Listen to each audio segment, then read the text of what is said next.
Profit and loss account for beginners.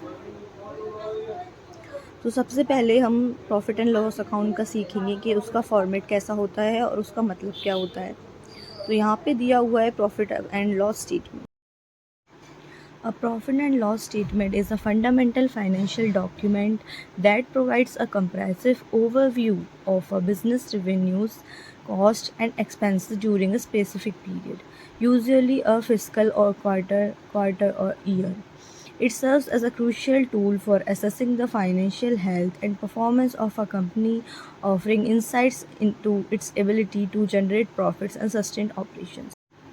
Profit and loss statement एक fundamental financial document है, यानी कि ज़रूरी डॉक्यूमेंट है जो हर बिज़नेस में इंक्लूड होता है, यानी कि फंडामेंटल है, जो कि प्रोवाइड करता है एक ओवरव्यू यानी कि एक समरी किसकी, रेवेन्यूज़ की, जो भी रेवेन्यूज़ जो भी हमें अमाउंट मिलता है उसकी, कॉस्ट यानी जो भी हमने कॉस्ट बिज़नेस पे लगाया होता है या फिर जो भी हमें खर्चे हुए होते हैं, एक्सपेंसेस जो छोटे मोटे एक्सपेंसेस होते हैं एक स्पेसिफ़िक पीरियड में, यानी बिज़नेस के जो भी एक स्पेसिफ़िक पीरियड होगा यानी एक टाइम पीरियड होगा, यूजुअली अ फिस्कल क्वार्टर और अ ईयर, या तो वो 3 मंथ का हो सकता है या 1 साल का हो सकता है या एक अकाउंटिंग पीरियड के बराबर भी हो सकता है। It serves as a crucial tool for assessing the financial health. तो ये एक टूल माना जाता है फाइनेंशियल हेल्थ देखने के लिए बिज़नेस की कि वो प्रॉफिट में जा रहा है या लॉस में जा रहा है, एंड जो परफॉर्मेंस होता है कंपनी का वो भी कि परफॉर्मेंस अच्छी है या बुरी है, और उसका जो भी डाटा है वो इनसाइट्स के थ्रू हमें दिखाता है।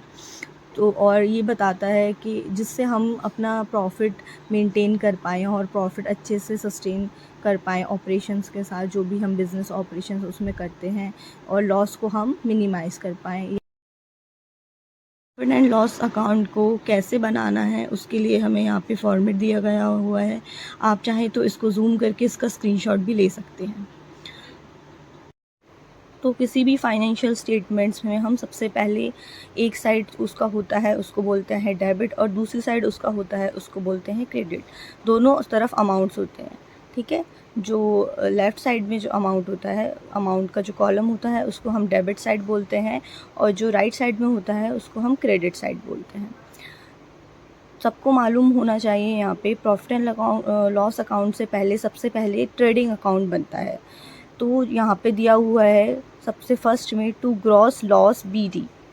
इसका मतलब होता है जो हमने ट्रेडिंग अकाउंट में जो भी हमारा ग्रॉस लॉस हुआ होगा उसको हम यहाँ पे एज ग्रॉस लॉस लिखेंगे। अगर लॉस हुआ होगा तो ग्रॉस लॉस लिखेंगे डेबिट साइड में, और अगर हमें प्रॉफिट हुआ होगा तो आप राइट साइड में देख सकते हैं कि बाय ग्रॉस प्रॉफिट BD, यहाँ पे उसका प्रॉफिट आ जाएगा, ठीक है। सेकंड नंबर पे यहाँ पे दिया हुआ है डेबिट साइड में to office and administrative expenses. तो जो भी हमें छोटे मोटे खर्चे होते हैं उनको हम एक्सपेंसेस बोलते हैं, वहाँ वो हमें डेबिट साइड में लिखना होता है P&L अकाउंट के। और जो भी हमें इनकम्स होती हैं, यानी कि हमें जो भी पैसा कहीं से मिला हुआ होता है उनको हम इनकम बोलते हैं, तो उनको हम क्रेडिट साइड में लिखते हैं, ठीक है। और यहाँ पे मतलब डेबिट साइड में सारे एक्सपेंसेस आ जाएंगे और क्रेडिट साइड में सारी इनकम्स आ जाएंगी, ठीक है। लेकिन ट्रेडिंग अकाउंट में जो होता है वो अलग एक्सपेंसेस होते हैं, अलग इनकम्स होती हैं, और जो प्रॉफिट एंड लॉस अकाउंट में होता है वो थोड़ा सा डिफरेंट होता है। तो यहाँ पे अभी हम प्रॉफिट एंड लॉस अकाउंट की बात कर रहे हैं, तो यहाँ पे जो भी खर्चे हैं वो आप या तो आप याद कर सकते हैं या फॉर्मेट से आप एक बार देख सकते हैं, चेक कर सकते हैं। तो यहाँ पे सारे एक्सपेंसेस है डेबिट साइड में, और यहाँ पे सारी इनकम्स हैं क्रेडिट साइड में। तो इनको टोटल करके जो भी हमें आएगा या तो लॉस आएगा या प्रॉफिट आएगा। अगर प्रॉफिट आता है तो यहाँ पे आप देख सकते हैं लास्ट में लिखा हुआ है टू नेट प्रॉफिट, यहाँ पे हम उसका प्रॉफिट लिख देंगे और ये जाएगा किसमें, कैपिटल अकाउंट में ये ट्रांसफ़र हो जाता है। और अगर हमें लॉस होता है तो हम इसको यहाँ पे बाय नेट लॉस में लिख देंगे, यानी कि क्रेडिट साइड में, और ये भी कैपिटल अकाउंट में एज अ लॉस ट्रांसफ़र हो जाता है। आपकी क्लैरिफिकेशन के लिए एक बार मैं सारे एक्सपेंसेस रीड कर देती हूँ और इनकम्स रीड कर देती हूँ। तो यहाँ पे फर्स्ट लिखा है salaries, rent, rates and taxes, printing and stationery, postage, legal charges, audit fees, establishment expenses, trade expenses, general traveling expenses, lighting, insurance premium, to selling and distribution expenses, carriage outwards, advertisement, commission, brokerage, bad debts and provision for bad debts, export duty, packing charges, to other expenses and losses, repairs, depreciation, interest charges, discount allowed, provision for discount on debtors, bank charges, interest on capital, donation and charity, loss on sale of fixed assets, abnormal loss due to fire, theft, etcetera not covered by insurance.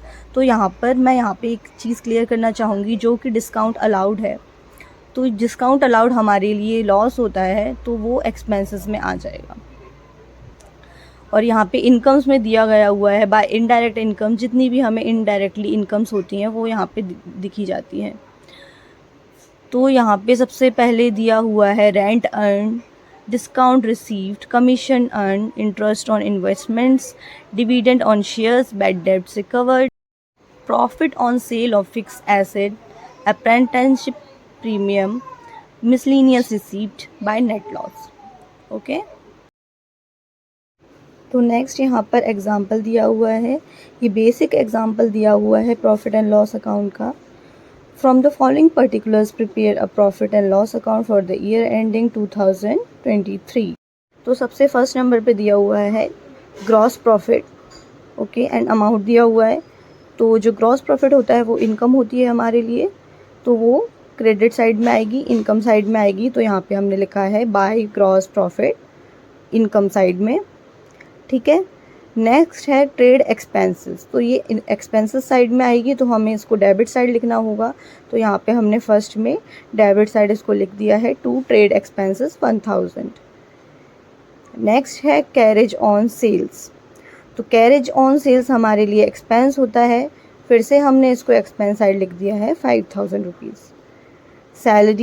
Salaries भी हमारे लिए expense होती है, क्योंकि business में हम salaries देते हैं, जो हमारे लिए वर्क करते हैं हमारे बिज़नेस में, तो उनको सैलरी प्रोवाइड हमारी तरफ से की जाती है, तो वो हमारे लिए एक एक्सपेंस हुआ, खर्चा हुआ।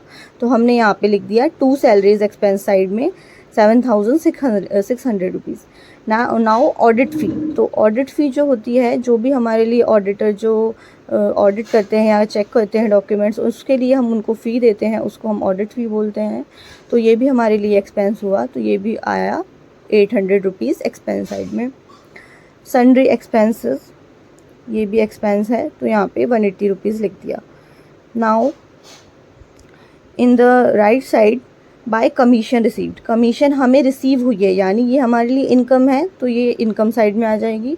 डिस्काउंट हमें रिसीव हुआ है, अगर डिस्काउंट अलाउड होता तो वो एक्सपेंस साइड में आता, और डिस्काउंट रिसीव हुआ है यानी वो हमारे लिए इनकम है, तो वो हमारे क्रेडिट साइड में आएगा, यानी कि इनकम साइड में आएगा। तो यहाँ पे हमने 300 रुपीज़ लिखा हुआ है यहाँ पर। अब हमने इस दोनों का टोटल किया है, ठीक है, और फिर हमने माइनस कर दिया है, तो यहाँ पे हमें प्रॉफिट हुआ है 91,390 रुपीज़ का।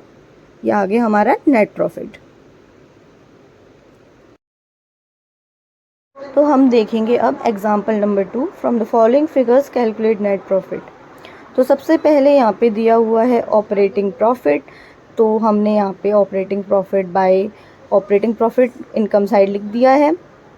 सेकंड दिया हुआ है interest on long term loan, तो interest on long term loan क्या हुआ है हमारे लिए, एक्सपेंस हुआ, ठीक है, तो हमने इसको एक्सपेंस साइड लिख दिया है।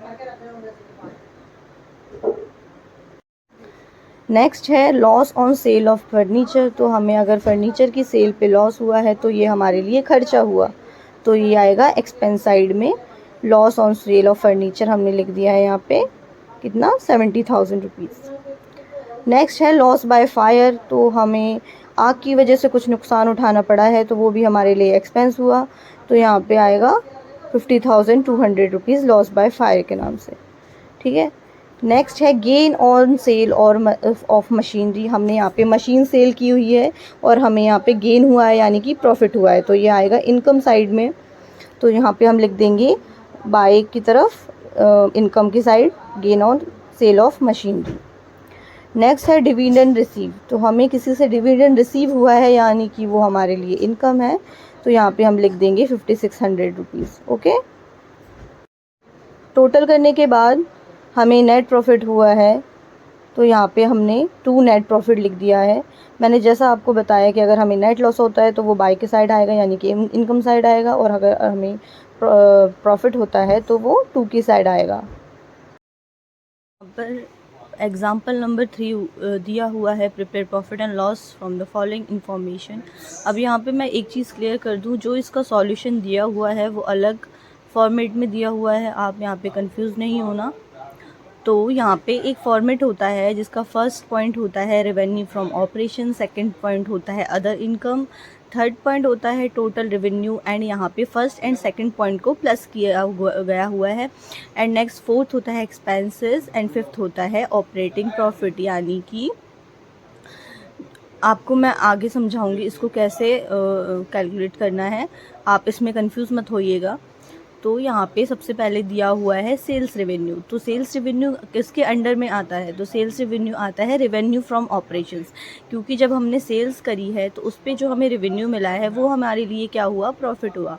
तो यहाँ पे रेवेन्यू फ्रॉम ऑपरेशंस यहाँ पे लिख दिया हुआ है 2,50,000। इसके अलावा हमें कोई इनकम हुई है यहाँ पे? सेलिंग एक्सपेंस है, ये एक्सपेंस है। एडमिनिस्ट्रेटिव एक्सपेंस है, ये भी एक्सपेंस है। इंटरेस्ट एक्सपेंस है।